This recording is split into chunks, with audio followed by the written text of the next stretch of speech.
Chapter 47, The Fallen Mask. What was I feeling? And as the mask fell, Michael now saw light shining out. And beyond that, a shivering, scared little girl with eyes that Michael remembered. Eyes like old touch, long lost and forgotten, but now found. Oh, Nicky, it's you. His mitts now stopped making sense and stopped crying out for vengeance. And those other tongues, within a shimmering moment of seeing things otherworldly and magically, Michael felt the change of heart he was waiting for, feeling that transitioning feeling. You want to kill me, Michael? Asked the last woman on earth. Nicky was in tears now. They were red, bulging up and outwards. They seemed swollen and lost, and they glistened grievously in the moonlight. You want to kill me, Michael? Asked Nicky solemnly again, but with the look more intense. Michael at first felt warm, for the moment was full of warm innocence, emanating from her eyes, but then felt burned for how hot they got, emanating forth the pain and strain she felt from the anguish. Like what hurt her the worst wasn't her fear that he would, but the idea that Michael would ever consider it at all. Michael felt their old connection, a connection felt beyond this world and even the next. It all feels like all those little moments together, them days, reminded me how we were together then. How on some nights while asleep, I'd wake up partially and notice how she had just been staring at me for what might have been hours upon hours upon hours on end. When I'd notice, I would then also notice how there was something very melancholic in her eyes, like she was really saddened about something or another, like she was afraid if she stopped staring at me, I'd vanish, as if I was the last person left on earth, as she was herself. But then when she'd notice I was awake and had noticed, she'd get scared and break away, then lay her head down on my chest and begin to pant a little. I know, how weird. And yeah, I won't deny the fact that how much it would also creep me the fuck out, too, sometimes, when I'd noticed she was doing all this. But in a strange way, for whatever strange reason, I couldn't help but to like it. Really, really like it, her being that way. Fine, I'll admit, downright loved it, in a way. In a very, very strange way, for it all just felt like a spell. And thinking about that, the troubling feeling that now grew inside Michael was the thought that someone like his Nicky, that had always wanted to cling on so deeply onto him as she used to for love and support, would do so with someone that would turn around and try to kill her. Oh, God, thought Michael as Jason Voorhees took out a machete and came across the presence of his new prey. Oh, God, no, please no, thought Michael again, as the thought began to truly terrify him. Was it really going to attack her too? I felt like I was looking at a different person there for a second, and no, I couldn't have. That couldn't have happened, could it? The idea of it terrified him. And what terrified him the most was the uncertainty if he was or wasn't having premeditated thoughts of doing so. That part of his mind felt like it was on a different wavelength, which he wasn't no longer able to pick up on right now. Still, the contempt he had built up towards her earlier still felt like it was lingering around, and it was making him feel sick to his stomach. Michael now felt frozen at this moment, for this moment had now made all the difference. I wanted to strangle her, too? No, that's not possible. That would have never happened. Never. Michael then looked back down at his mitts. What the fuck was that shit? Her fault? What? It all being her fault? And what he had felt of them was beginning to disgust him. For the first time in his life, feeling disgusted by them. Let me feel it again. That vengeful demonic, what? No, couldn't have been that. Well, let me feel it again, just so I can put those feelings in its place.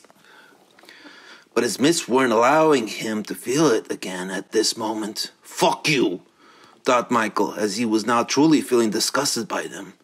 Whatever difference these instruments of his own intervention had made earlier at his dump, Michael was no longer sure of, if now. if it was for the better or worse. Whatever definition they had once given him into his own being of his own true worth now felt like garbage, pure concentrated garbage. Thought Michael as he fell into himself deep in thought, was no longer able to see what was about to happen next. Seeing the effect that Nicky's tears had had on Michael, seeing as how Michael no longer seemed aware of his surroundings, Madboy felt like he now had a chance to take matters into his own hands. He had underestimated Madboy. He had taken very little precaution inviting him here. He had no clue that the boy had come for revenge. And now seeing as how he had a mad dog loose in his woman's offices that was capable of anything, Anthony now felt the inclination of putting this mad dog down himself. Michael was still drifting in and out of it, staring down and away and not paying any attention to anything, especially Madboy. Madboy, on the other hand, was now fully fixated on Michael, and he had a surprise waiting for him. Quickly, Madboy then went for it, as he went for the revolver that he had tucked away back in his pants, concealed behind his suit jacket. And as he pulled it out and pointed at Michael, who was still brooding within himself, unaware of what was about to happen, he began pulling the trigger. But before taking shot that very moment, Nicky then dashed in, grabbing his hand and pushing it up and away towards the ceiling. The gun went off. And Michael was finally snapped back to reality as he saw Madboy holding a gun while struggling with Nicky over it. And, "You motherfucker!" Before he even knew it, Madboy burst forth, furiously springing forth into action while screaming. As he reached Madboy, hurling him backwards, hurling him in full force, Madboy flew back into the glass behind him as it shattered and went sailing out into the night, far and fast and forever, and then fell down, straight to his end. It was now over. It was now finally over. Piece of shit fucking cocksucker. Let's see what's left of the backstabbing asshole now. Trying to get to me while I wasn't looking. I want to see this now, right now. I want to see what's left of him. Michael walked over to the window to see the last of Madboy. His body had splattered onto the pavement, and there was a pool of blood expanding from his contours. Michael scoured his eyes about to see if anybody had noticed the body, but where it had fallen, it was out of sight for anyone on the ground level to notice. There you go. That's what I'm talking about, thought Michael as he began obsessively nodding, hard and uncontrollably. That's what I'm talking about. That's what I'm talking about, thought Michael again, still nodding as if, yeah, it's what I'm talking about. That's the right sort of justice. That's what it was. Oh, the sight of the fallen Madboy, him down there, dead, was also now beginning to disturb him, as Michael began to feel sad and squeamish. It looked like the back of his head had busted open from the impact of the fall, and his brains were also decorating the ground beneath him. There was a lot of gore in it, and nothing like the gore one sees in an action or horror movie involving a lot of fake effects that were easy for anyone to spot.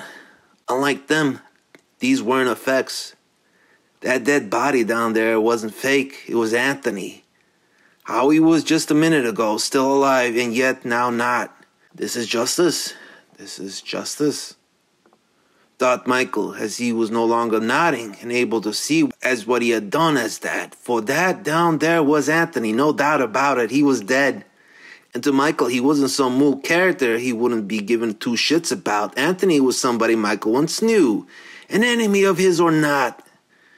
And as much as Michael hated him for everything, it was still disturbing to see him in that state like this. The state we all might one day end up, when this life decides when and where our time has come.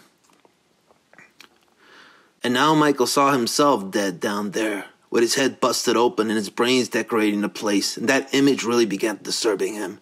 What the fuck is going on? Why am I seeing it like this? Thought Michael, as he found himself feeling sorry for the person laying down there. Michael then slumped down onto his knees and now felt hollow. After a second, he then felt like pulling out his rosary again to kiss the crucifix, but for whatever reason felt too hollow to do that or anything, so he didn't. And then seeing as to what he had just done, it all then felt like nothing had happened. The fuck is happening to me?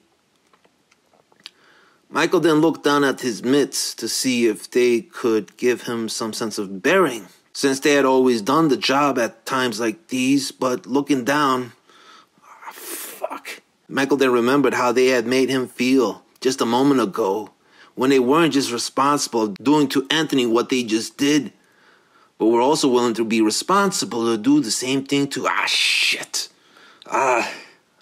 the same thing to, This scared Michael as he stopped staring at them. It shunned them away from his sight. Well, what's done is done, so now what? Now thought Michael as he now found himself back at that place, back where it all began. Michael had looped, back to that dump he had called home, back to there, sitting there in his bitchin' wife beater with the redundant design of some vampire chick stabbing herself with a stake through her own heart. Back there again at the corner of his bed, while feeling a nice, cool transatlantic ocean breeze blowing in through his window. Back to where nothing again mattered. Why am I feeling this way? He tried to shoot me just now. He's a piece of shit that had those numbskulls try to burn down Mary's building and have her killed just to... Wait a minute. The report. No. I don't want to think about that now. Looking up at Nikki, Michael saw she was screaming about something, which Michael felt too muted to hear. After a while, she stopped, fell into his arms, holding him, as she began to tremble. A couple of minutes then passed, and Michael began regaining his senses. We need to leave, Michael. We need to leave now. Michael didn't respond. Michael, we need to get out of here now. Why? What's wrong? Murmured out Michael, now feeling a lot more conscious. Because Whitehead's coming.